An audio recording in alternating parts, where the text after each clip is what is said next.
Muy buenos días, espero que estén muy bien. Estamos ya llegando casi al final de la unidad de oftalmología. La clase de hoy corresponde a urgencias oftalmológicas no traumáticas. Son varios temas los que vamos a hablar. Lo bueno es que son temas relativamente cortos para ustedes, porque no son cosas que vayan a manejar, pero sí son patologías que deben saber reconocer en el caso de presentarse. Acá tenemos la lista de los temas a tratar. En realidad esta clase debería llamarse mejor pérdida brusca de la visión, ya que otras urgencias oftalmológicas no traumáticas ya las vimos en clases anteriores, como las que están en color negro. En cambio, las de la derecha corresponden a las clases que vamos a los temas que vamos a tratar en la clase de hoy, que corresponde al desprendimiento de retina, a la oclusión arterial retinal, la trombosis venosa retinal, la hemorragia vitrea y patologías del nervio óptico que no fueron vistas en la clase de neurooftalmología, que son la neuritis óptica y la neuropatía óptica isquémica. Vamos a partir la clase con un pequeño caso clínico. Se presenta a ustedes en el SAPU donde trabajan o en el hospital rural donde hacen su EDF, un paciente de sexo masculino de 80 años, que les comenta que hace 2 horas estaba viendo televisión y notó que perdió la visión de su ojo derecho. Él les dice, dejé de ver por mi ojo derecho hace 2 horas. Te le pregunta más dirigidamente, le dice que no tuvo dolor con la pérdida de visión, no hay otros síntomas asociados, ni ha tenido molestias los días anteriores. Es un paciente diabético insulino requiriente, hipertenso, dislipidémico en control, regularmente compensado, que tuvo su último fondo de ojo hace 4 meses y estaba completamente normal. Usted tiene una cartilla de agudeza visual y se la toma. En el ojo derecho ve movimiento de manos y en el ojo izquierdo 20/20 con sus lentes. El examen de las pupilas tiene un defecto pupilar presente en el ojo derecho y un reflejo fotomotor conservado en el ojo izquierdo. La motilidad ocular está conservada y sin dolor. En el fondo de ojo, como podemos ver en la imagen, los medios están claros y podemos ver la retina. No voy a describir las características de la retina porque esto lo vamos a analizar más adelante.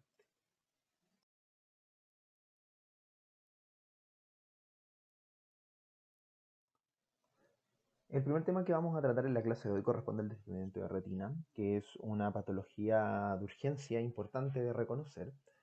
Para hablar del desprendimiento de retina, primero voy a tocar brevemente el tema de la embriología de la retina. Tengo entendido que en la clase de la doctora Pérez vieron las capas de la retina.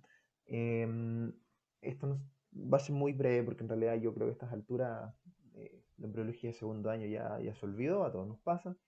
Así que, como breve recordatorio, cuando se comienza a formar la copa óptica, que está compuesta por células del neuroectodermo, eh, cuando comienza el proceso de invaginación del ectodermo superficial para formar lo que es el cristalino, si se fijan en la segunda imagen del medio, bueno, en todas las imágenes siempre se mantiene un espacio entre las células del ectodermo neural, que son las blancas.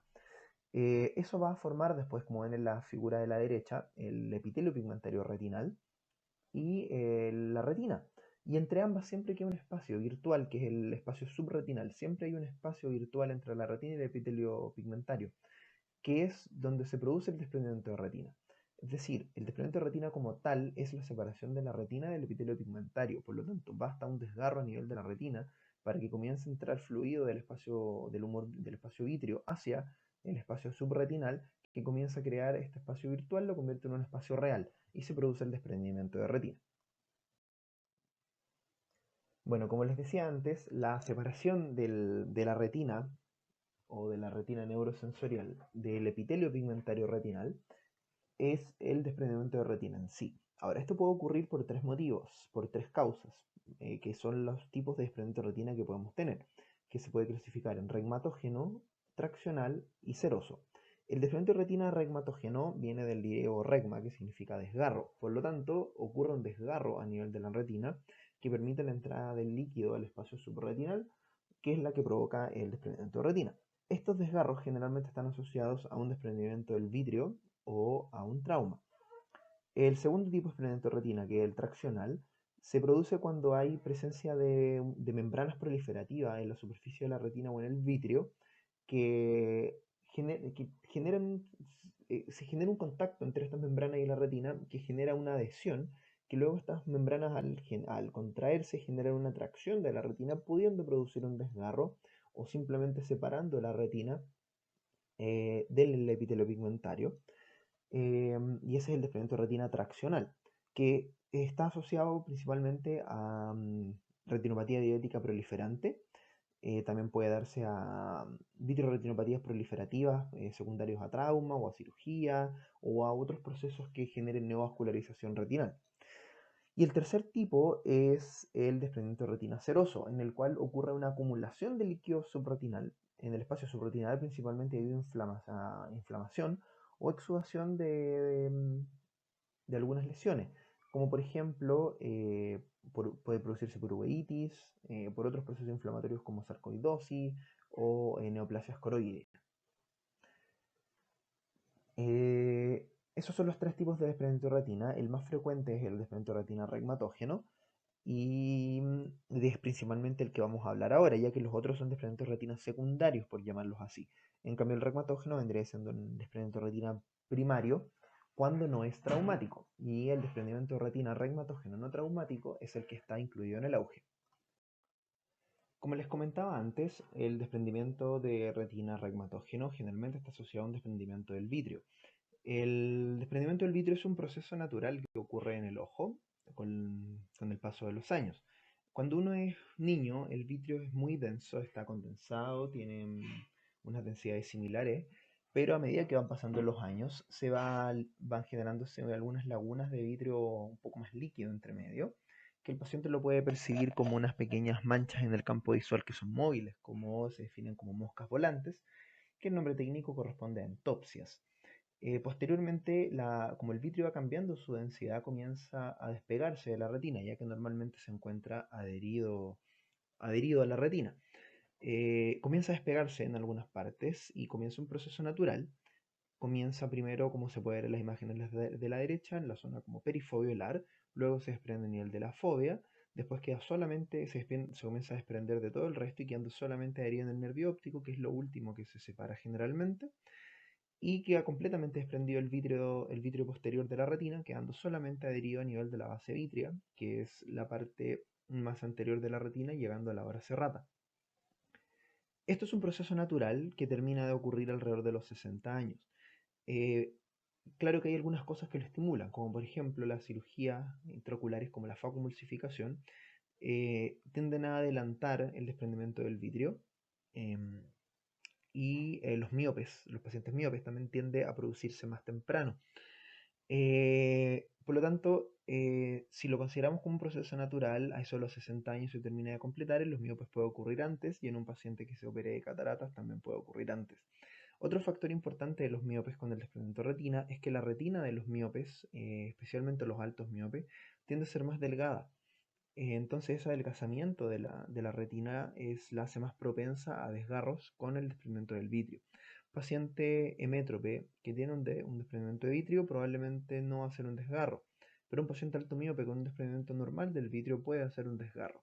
Por lo tanto, los altos miopes tienen más riesgo de hacer desprendimientos de retina, y más aún si se someten a cirugía, por ejemplo, de cataratas. Este proceso natural del ojo, como les decía, culmina eso a los 60 años más o menos, y el paciente lo percibe como entopsias. Primero por los grumos vítreos que se producen por estas lagunas de vitrio de densidad distinta, como también el desprendimiento final del nervio óptico, porque el vitrio se adhiere al nervio óptico con una especie de anillo fibroso. Entonces este anillo fibroso, cuando se desprende, queda también flotando en el campo visual del paciente y lo puede percibir como una mancha más oscura, más densa. Cuando el vitrio se va desprendiendo, va generando siempre una leve tracción de la retina. Y esa pequeña tracción de la retina la estimulación traccional de la retina genera otro signo que se llama fotopsias, que son como flashes de luz, como destellos de luz en el campo visual.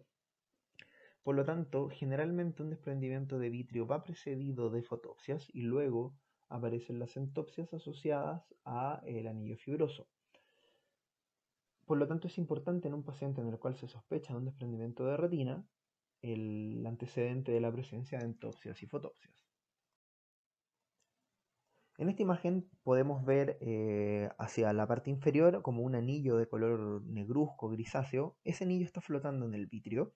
Ese es el anillo fibroso que está ubicado a nivel del nervio óptico, que es el que queda flotando en el vitrio y que el paciente también lo puede referir como una mosca volante.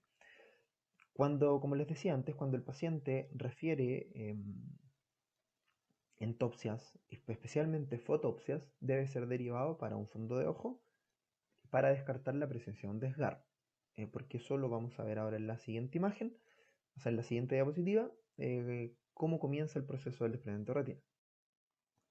La clínica del desprendimiento de retina generalmente va a comenzar con los síntomas asociados a un desprendimiento del vitrio, con las entopsias, las fotopsias que les describía antes.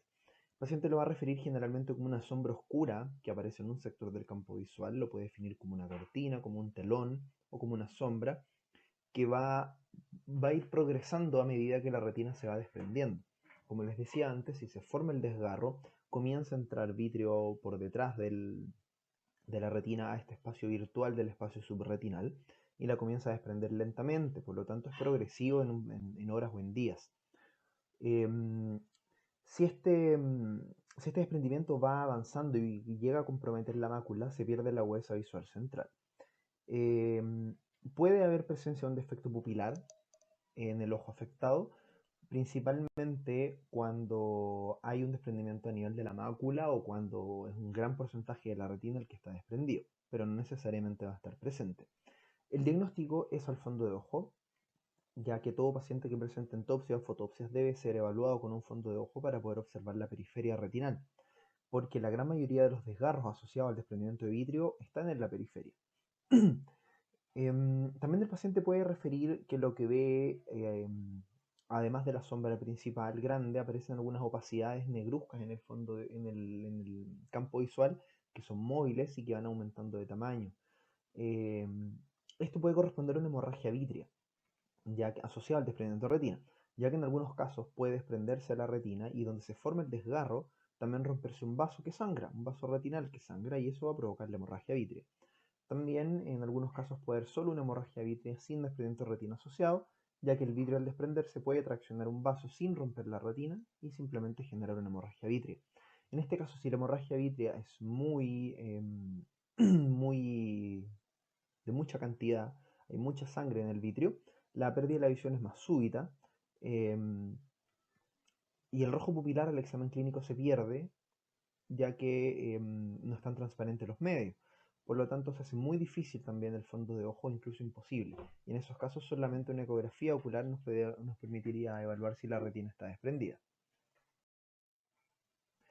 Esta es una imagen más notoria de múltiples fotografías de fondo de ojo, donde pueden ver claramente el desgarro en la parte superior y toda la retina desprendida, como está en toda la zona temporal de la retina desprendida, amenazando prácticamente la zona foveal si es que no está desprendida ya, y se ve que es un gran desprendimiento de retina.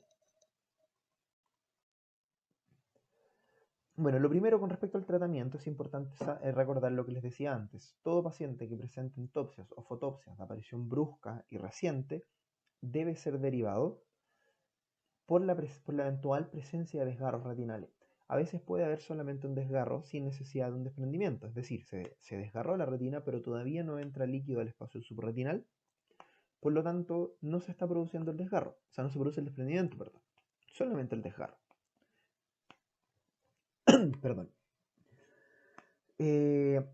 Los fotorreceptores reciben la irrigación que viene desde la coria capilar. Por lo tanto, si la retina está desprendida, se pierde esta irrigación de los fotorreceptores. Por lo tanto, mientras más tiempo pase la retina desprendida, peor es el pronóstico. Y peor pronóstico va a haber si la mácula está desprendida, porque la visión final no va a ser de la mejor calidad. Si el fondo de ojo nos encontramos solamente con un desgarro sin desprendimiento de retina, se debe hacer láser urgente alrededor de toda la zona del desgarro para evitar que se produzca el desprendimiento. ¿Por qué? El láser produce una quemadura y esta quemadura va a producir una cicatriz adherente que va a estar rodeando el desgarro, por lo tanto va a evitar la entrada de líquido dentro del espacio subretinal. Ahora, si la retina ya está desprendida, el tratamiento necesariamente es quirúrgico. La técnica que se puede utilizar va a depender del tipo de desprendimiento de retina.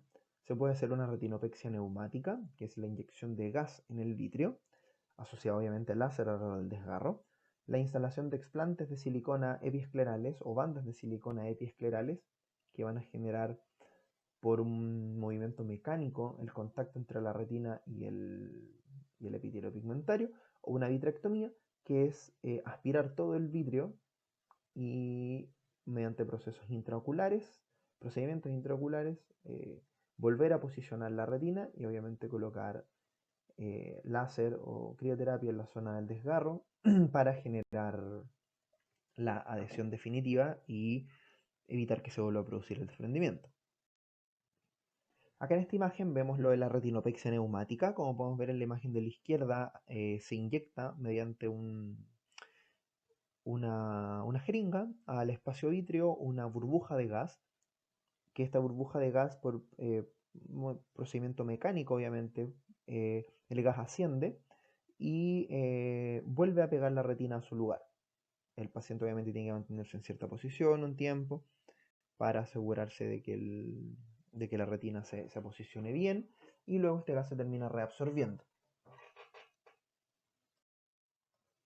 La otra técnica, que es la instalación de implantes o bandas epiesclerales o cerclaje escleral, es lo que podemos ver ahí en la imagen. Si se fijan en el esquema, está la retina desprendida y se coloca una banda alrededor de la esclera que comprime el ojo y hace que la retina vuelva a estar en su lugar. En el fondo es simplemente una posición mecánica de la retina. En la imagen de la derecha se está exponiendo el explante, una complicación, pero es como para que vean cómo se ve en el fondo, ¿ya? Ahí se ve que el explante va bajo la conjuntiva, directamente sobre la esclera, ¿ok? Acá tenemos en la imagen de la izquierda la barrera de láser que se coloca alrededor del desgarro. Se fijan, son varios disparos de láser que finalmente esto van a generar, esos son láser recientes. Finalmente van a generar una cicatriz adherente que va a generar esta barrera y va a impedir que el líquido vuelva a entrar bajo la retina. Es el tratamiento cuando hay un desgarro sin desprendimiento. Ahora, igual se puede hacer láser eh, cuando hay un desprendimiento, porque en el fondo el tratamiento es para evitar que, o sea, el láser se hace para evitar que el líquido vuelva a entrar, pero si la retina ya está desprendida, las otras técnicas son para volverla a posicionar, pero en el fondo finalmente igual se debe hacer láser o crioterapia en esa zona para, eh, para evitar que vuelva a entrar el líquido por la zona del desgarro. En la imagen de la derecha es una imagen de una vitrectomía. Ahí se ingresa la cavidad vítrea y podemos ver en la imagen en la parte de abajo que se ve claramente la zona del desgarro. Lo que es la parte que se ve arriba, que está como abombada, en realidad es porque se está haciendo una indentación escleral desde fuera para visualizar bien la periferia retinal. En esta cirugía lo que se hace es se saca todo el vitrio, se coloca un líquido denso dentro del ojo que vuelve a pegar la retina a su lugar y finalmente se hace láser o crioterapia en la zona del desgarro para evitar que se vuelva a desprender. Vamos a hablar ahora sobre otro tema de pérdida brusca de la visión, que es la oclusión arterial retinal. Acá tenemos tres tipos de patologías: la amaurosis fugax, la obstrucción de la arteria central de la retina y la obstrucción de una rama arterial. La amaurosis fugax es una pérdida brusca de la visión unilateral, total e indolora, que presenta una recuperación ad integrum a los pocos minutos y que no presenta ningún pródromo. Esta pérdida visual puede ser de forma aislada, pero en algunas ocasiones pueden aparecer otros síntomas neurológicos como hemiparesias o monoparesias. La amaurosis fugax en pacientes mayores de 50 años es manifestación clara de una enfermedad carotidia, de la carotida extracraniana, y se provoca por el desprendimiento de un émbolo desde una placa de ateroma a nivel de la carótida interna, de la bifurcación de la carótida interna. Este émbolo avanza por la circulación carotídea interna, llega por la arteria oftálmica, la arteria central de la retina, y se instala en alguna parte. Si se instala a nivel de la arteria central de la retina, bloquea toda la circulación sanguínea y por lo tanto provoca un cese brusco de la visión. Ahora este émbolo luego puede ir avanzando o desintegrarse, se reanuda la circulación arterial y la visión se recupera. Por eso hay una recuperación ad integrum a los minutos. En general, al fondo de ojo, si un paciente dice que tuvo este cuadro y que tuvo una pérdida de visión brusca, momentánea, y luego volvió a la normalidad, podemos hacerle el fondo de ojo y no encontrar ningún hallazgo. Un fondo de ojo completamente normal porque el émbolo puede ya haberse disuelto y no se va a observar nada, o en algunas ocasiones se puede visualizar el émbolo en alguna zona más distal, en alguna bifurcación arteriolar. Pero no está provocando ningún problema porque a veces el émbolo se ve, pero no está bloqueando pero puede no estar bloqueando la circulación arterial, como lo vemos en la imagen, sino que la circulación continúa hacia distal del émbolo porque en el fondo el émbolo está, pero la sangre igual está pasando por los costados o por debajo del émbolo. La amaurosis fugax técnicamente es un ataque isquémico transitorio, equivalente a un ataque isquémico transitorio, porque en el fondo es una obstrucción por émbolo que luego se resuelve espontáneamente. En estos casos no hay un tratamiento para la amaurosis fugax porque ya se resolvió el cuadro a nivel del ojo, pero nos está traduciendo a una enfermedad carotidia, por lo tanto este paciente debe irse con una ecodoppler carotidia y una evaluación por cirugía vascular. El segundo tema corresponde a la obstrucción de la arteria central de la retina, que a diferencia de la amaurosis fugax es un daño permanente. Técnicamente es un infarto retinal. Ocurre una oclusión probablemente embólica a nivel de la arteria central de la retina, pero este émbolo después no se desintegra ni avanza, sino que queda bloqueando la circulación retinal y se produce un infarto retinal. Perdón. En pacientes jóvenes, la etiología, lo más probable es que sean embolias de origen cardíaco, como una valvulopatía izquierda o un mixoma auricular izquierdo. Puede ser secundario a trauma o a cirugías cardíacas. En pacientes mayores, la causa igual, lo más probable es que sea una embolia carotidia, o que ocurra incluso una trombosis, de la arteria central por una placa de ateroma directamente a la arteria central de la retina. No olvidemos que igual es una arteria, aunque sea más pequeña, por lo tanto igual puede tener placas de ateroma. En algunos casos igual puede ser una causa desconocida, pero si ocurrió una obstrucción de la arteria central de la retina, el paciente tiene que ir con un estudio carotídeo. Se ha logrado, de acuerdo a los estudios, establecer una correlación estadística entre la jaqueca, el uso de anticonceptivos orales, las alteraciones plaquetarias con obstrucción de la arteria central de la retina. En pacientes adultos mayores asintomáticos, a veces al fondo de ojo, se pueden observar unas placas brillantes de color amarillento en las bifurcaciones arteriolares, que son llamadas placas de Hollenhorst, y que son en el fondo diagnóstico de enfermedad ateromatosa. Por lo tanto, de enfermedad ateromatosa carotidia, perdón. Por lo tanto, deben irse a estudio carotidio. Y en el fondo son microémbolos que no están obstruyendo la circulación arterial. La obstrucción de la arteria central de la retina en un paciente con ateromas carotidios puede aparecer sin ningún previo aviso o estar precedida de un episodio de amaurosis fugax en algún tiempo antes. Este cuadro es importante porque en el fondo es un infarto retinal, por lo tanto técnicamente no tiene recuperación. La clínica de la obstrucción de la arteria central de la retina es la misma de la amaurosis fugax, pero permanente, es decir, es una pérdida profunda de la visión unilateral, brusca e indolora, una huesa visual que puede ir de proyección luz a cuenta dedo, en algunos casos, lógicamente una mala visión. El reflejo fotomotor puede ser débil o estar completamente ausente. Acordémonos que es un infarto retinal.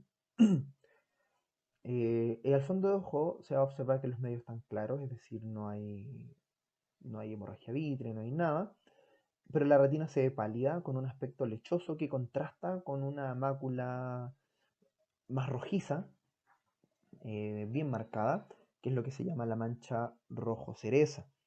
Esta mancha rojo cereza, la mácula, conserva el color rosado porque en ese nivel hay un adelgazamiento de las capas retinales, por lo tanto se transluce la circulación coroidea. Por lo tanto, en este caso, que no hay circulación a nivel retinal, sí hay circulación coroidea en esa zona como es más delgada, se transluce la circulación coroidea y permite este color rojo o rosado intenso de la zona macular, de la zona foveal. Em, También se puede observar las venas y las arterias estrechadas, en algunos casos incluso se puede ver fragmentación de la circulación, como se puede ver en la foto. Y hay este palidez en la retina se produce por el edema de las fibras ganglionarias, producto del infarto que se está produciendo. Si se fijan en la imagen, se ve la retina con aspecto pálido, una zona foveal de un color rojo muy intenso. Y se fijan bien eh, en los vasos retinales, se ve como una circulación entrecortada en algunas partes y se ve muy adelgazado. Esta es una obstrucción de la arteria central de la retina. Ahora, esta obstrucción arterial puede ocurrir en una rama arterial y no en la arteria central de la retina.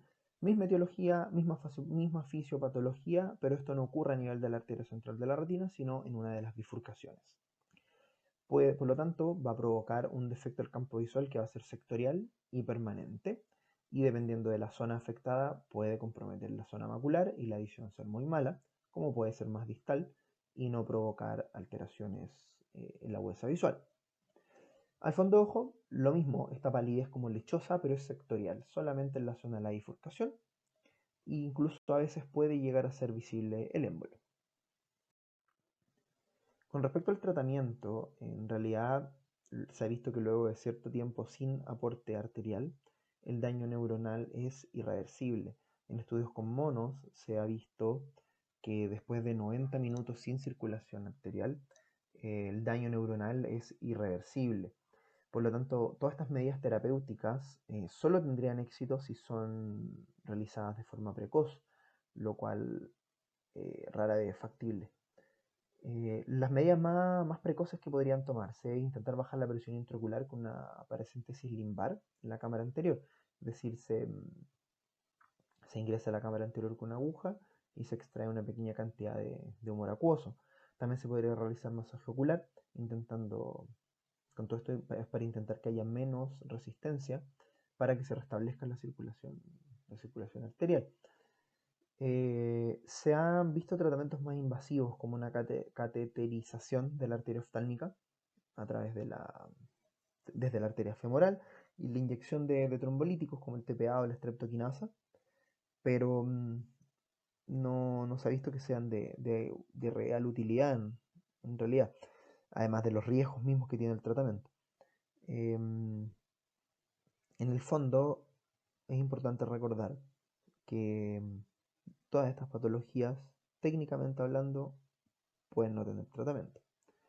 No tienen tratamiento, a excepción de la amaurosis FUAX, que es autolimitada. Em, el pronóstico de la obstrucción de la arteria central de la retina eh, es malo, es muy malo, y lo importante es que todos estos pacientes deben irse con un estudio de la carótida para eh, prevenir en el fondo, no prevenir, sino que estar atentos a que pueden eventualmente recibir tratamiento o estar en observación de que no vayan a hacer después un accidente cerebrovascular. Vamos a hablar ahora sobre la trombosis venosa retinal, que tiene dos temas: la trombosis de la vena central de la retina y la trombosis de la rama venosa. Bueno, con respecto a la trombosis de la vena central de la retina, una patología que afecta principalmente a pacientes mayores de 60 años, 50, 60 años, pacientes jóvenes es importante descartar estados de hipercoagulabilidad. Factores de riesgo, la edad es el más importante, como les decía, mayores de 60 años, casi prácticamente el 90% son mayores de esta edad. La presencia de hipertensión, ya que la presión alta se ha encontrado 2/3 de los pacientes mayores de 60 años con obstrucción central de la retina.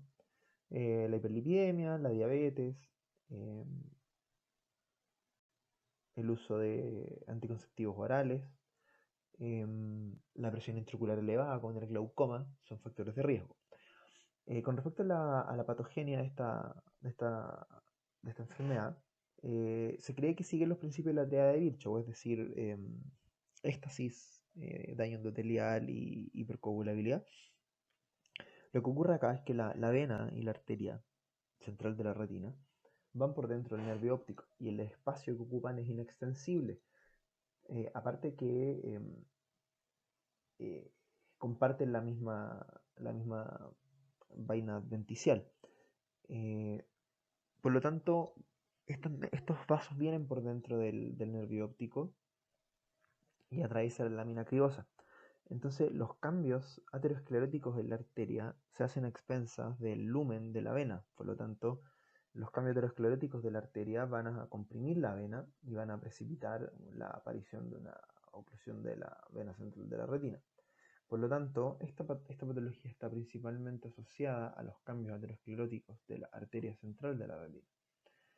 En la clínica hay una pérdida brusca de la visión unilateral indolora con una agudeza visual que es variable, una pérdida de agudeza visual que es variable. En estos casos se observa la retina tapizada de hemorragias en todas las capas retinales. Las venas están dilatadas y tortuosas. La papila puede estar un poco hematosa con los bordes borrosos e hiperémica. Acá tenemos dos ejemplos de trombosis de vena central de la retina. Esto se puede dividir en dos tipos igual, isquémica y no isquémica, pero no es algo que sea muy relevante para el médico general. La imagen de la izquierda corresponde a un tipo isquémico, en lo cual se observan múltiples hemorragias en todas las capas retinales, además de manchas algodonosas que corresponden a isquemia retinal. En la imagen de la derecha se observan principalmente hemorragias y tortuosidad venosa. Nos habla de que lo más probable es que ese sea un tipo no isquémico. Pero si se fijan, la característica es eso, la tortuosidad de las venas, la papila de bordes borrosos, hiperémica, y muchas hemorragias en toda la retina. El pronóstico de la trombosis de la vena central de la retina es variable, dependiendo de la agudeza visual inicial y de la presencia de isquemia retinal. La mayoría de los pacientes tienen una recuperación parcial de la agudeza visual cuando el cuadro resuelve. Puede producirse un edema macular crónico secundario a esta trombosis. Y como les decía, la isquemia retinal es un factor importante en lo que es el pronóstico, ya que si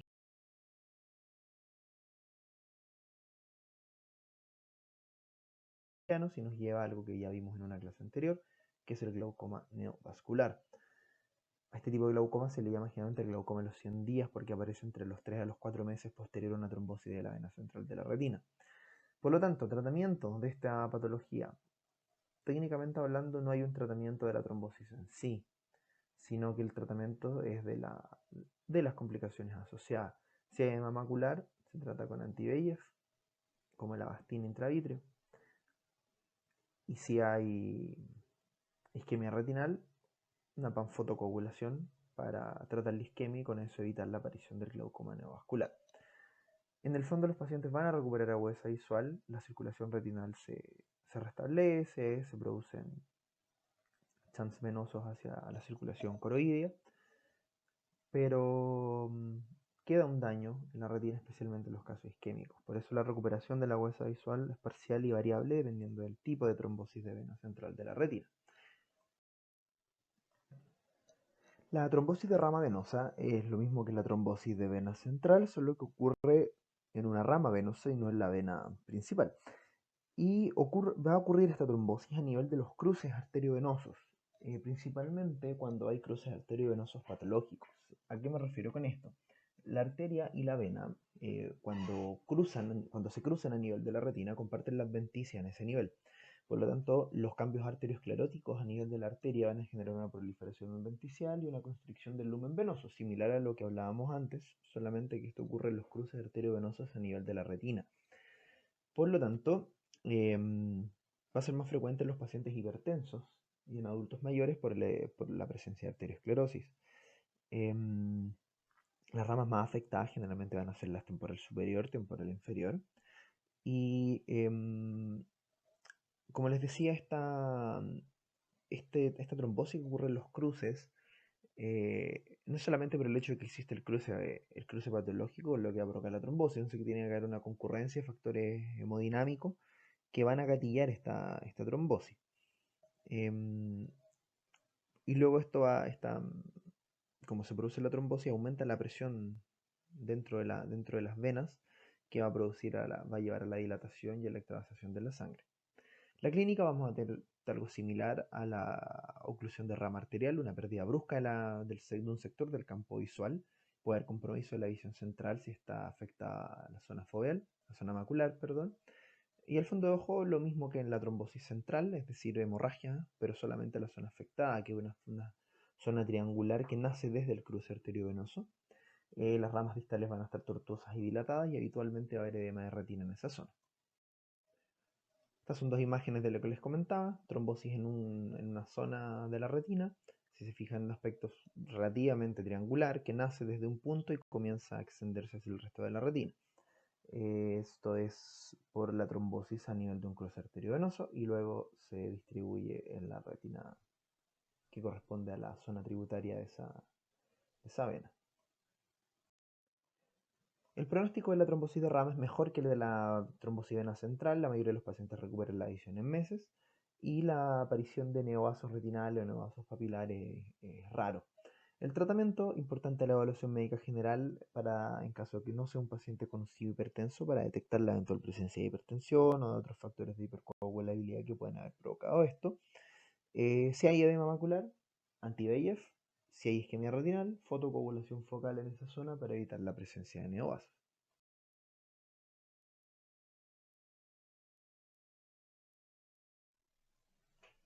La hemorragia vítrea no es una patología en sí, sino que es una consecuencia. Es una de las causas más frecuentes de pérdida brusca de la visión. Y si la cantidad de sangre es abundante, la pérdida de visión va a ser muy importante. La sangre difunde rápidamente en minutos al vitrio, lo que puede provocar una pérdida completa de la visión, solo parcial o solo la aparición de opacidades flotantes. La etiología puede ser por un desprendimiento vitrio posterior, como les explicaba antes, que tracciona un vaso pero no la retina, provocando una hemorragia vitrea. Un desgarro retinal con una rotura de vaso, obviamente, una retinopatía diabética proliferante, contracción, trombosis venosa, contracción o sin tracción. En realidad, la presencia de neovasos, los neovasos son frágiles, por lo tanto, se rompen más fácilmente. Por lo tanto, también puede ocurrir en trombosis venosas con presencia de neovasos, por lo mismo, u otras patologías que provoquen neovasos, traumas contusos o penetrantes, entre otras causas. Generalmente la hemorragia vítrea proviene de vasos retinales que están rotos. La clínica, el paciente lo va a describir como aparición de opacidades flotantes, oscuras, negras o rojas, que van coalesciendo cuando se va aumentando y la huesa visual va disminuyendo a medida que más sangre hay. Si la hemorragia vítrea es muy intensa, hay ausencia del rojo pupilar. La hemorragia vítrea parcial, al hacer el fondo de ojo, puede verse sangre fresca flotando. Y si es muy intensa, puede no verse absolutamente nada al fondo de ojo. La historia clínica puede orientarnos, por ejemplo, un paciente con una diabetes mal controlada, un hipertenso, o pacientes con traumas recientes, o presencia de fotopsias o entopsias recientes, nos van a orientar a la causa. Acá tenemos dos imágenes de hemorragias vítreas de distinta cuantía. En ambos casos hay harta sangre, pero se logra ver parte de la retina, lo que nos podría ir orientando al observar el fondo de ojo alguna posible causa. En esta otra imagen podemos ver una hemorragia vítrea densa en la cual no nos permite ver el fondo de ojo, solamente algo del brillo del nervio óptico y nada más.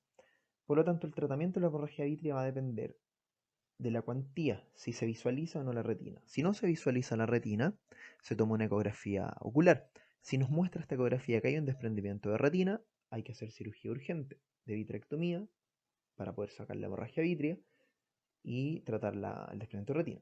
Si en cambio la ecografía no muestra que la retina esté desprendida, es decir, la retina está aplicada, hay que esperar la resolución.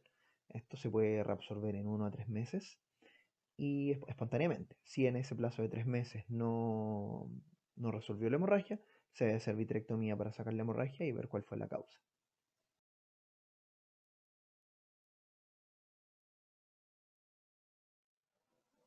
Pasamos ahora a las causas de pérdida brusca de la agudeza visual de origen del nervio óptico. La primera que vamos a ver de ellas es la neuritis óptica, que corresponde a una inflamación del nervio óptico que puede ser tanto vulvar, es decir, anterior a la lámina cribosa, o retrovulvar, o posterior a la lámina cribosa. En estos casos, la causa generalmente es desconocida. En Estados Unidos hay una importante asociación de neuritis óptica con esclerosis múltiple, pero en Chile esa asociación solamente nos llega a alrededor de un 10%. Es una patología más frecuente en mujeres en edad entre los 15 a los 45 años. La clínica de esta neuritis óptica es una pérdida brusca de la agudeza visual difusa, que también puede presentarse como un aumento de la mancha ciega, o escotomas centrales que van aumentando en horas o días. Hay una alteración del reflejo fotomotor directo, puede estar muy debilitado o presentar claramente un defecto pupilar. Puede haber alteración de la visión de colores y se presenta con dolor ocular principalmente a la motilidad. Es una patología autolimitada, independiente de la causa. En general tiene una recuperación del 80% con o sin tratamiento.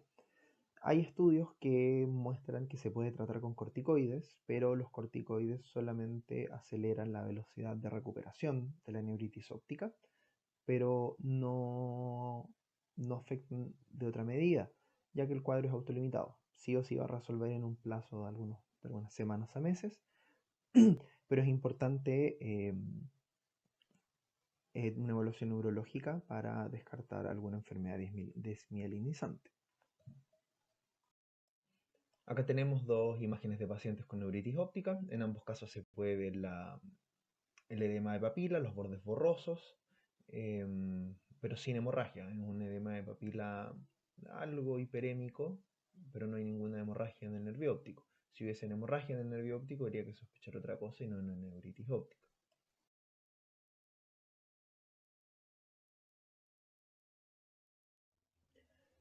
La neuropatía óptica isquémica técnicamente es un infarto de la cabeza del nervio óptico.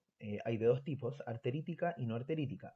El tipo arterítica va asociado a la arteritis de células gigantes y las no arteríticas generalmente son idiopáticas, aunque hay estudios que muestran una relación importante con factores de riesgo cardiovascular como la hipertensión, la diabetes, también con el síndrome de apnea obstructiva del sueño. La clínica es una pérdida brusca de la visión unilateral indolora, a diferencia de la neuritis óptica, con la agudeza visual variable dependiendo del tipo, si es arterítica o no arterítica. En el caso de las arteríticas, generalmente la agudeza visual es muy mala, 20-200 o peor en el 60% de los casos, y en la no arterítica puede ser algo mejor, 33% menos de 20-200 y un 45% más de 20-40 o más. Por lo tanto, es una pérdida de la agudeza visual bastante variable. Al campo visual se produce un defecto altitudinal, es decir, es el hemicampo superior o inferior el cual se ve afectado. Y el fondo de ojo también se puede ver el edema de papila, pero a diferencia de la neuritis óptica, acá sí pueden haber hemorragias. Acá tenemos una imagen de nervios ópticos con neuropatía óptica isquémica. Se ve el edema de papila, harto edema de papila con los bordes de la papila muy borrados, y se ve que en ambos casos hay hemorragias, más en la imagen de la derecha. En esta imagen podemos ver el nervio óptico pálido, que es una neuropatía óptica isquémica que ya resolvió, y el nervio óptico llegó a la atrofia. Esta patología, como es un infarto del nervio óptico, finalmente se produce la atrofia y por lo tanto la pérdida de la agudeza visual es permanente. Lamentablemente es una patología que no tiene tratamiento, e incluso puede haber una afectación del ojo contralateral en porcentajes variables. Por lo tanto, es importante detectar a tiempo si es que estamos en presencia de una neuropatía óptica isquémica asociada a arteritis de células gigantes, porque debe ser tratada para evitar la afectación del ojo contralateral. Lo bueno dentro de todo es que el compromiso, si es que llega a ser bilateral, es asimétrico, por lo tanto, no va a llegar a una ceguera total de ambos ojos. Pero hay que estar atentos a la presentación de esta patología, porque como les decía, si es idiopática, no arterítica, la probabilidad de afectación del otro ojo no es tan grande. En cambio, si es arterítica, debe tratarse la arteritis de células gigantes para evitar la afectación del ojo contralateral. Volvemos al caso clínico del comienzo. Como podemos ver, claramente no es una hemorragia vítrea, no es un desprendimiento de retina, ni una trombosis de vena. Los nervios ópticos no están edematosos, por lo tanto no es una neuritis óptica ni una neuropatía óptica isquémica, por lo que nos quedamos con una oclusión arterial. Como lleva 2 horas sin ver por ese ojo, no es una amaurosis fugax y nos quedamos con la oclusión de arteria central de la retina. Si se fijan bien, el fondo de ojo se ve la retina pálida con esta mancha rojo cereza que les describía antes a nivel de la mácula, y este paciente se sometió a un ecodoppler carotidio que permitió ver una estenosis importante de la arteria carótida interna derecha, por lo que el manejo de este paciente por parte de cirugía vascular y corresponde hacer una endarterectomía y eventualmente manejarlo por cirugía vascular para evitar mayores complicaciones. Obviamente la huesa visual de este ojo no se recuperó porque el infarto retinal fue permanente. Esa sería la clase de hoy. Espero que no haya sido muy fome. Todos estos casos se presentan de una manera bastante similares. Las diferencias del examen clínico son sutiles. Y la idea es que todos estos sean derivados, en algunos casos de manera urgente, a oftalmólogo para determinar la causa y los eventuales tratamientos. Cualquier duda lo resolvemos más rato en la sesión de preguntas. Que estén muy bien.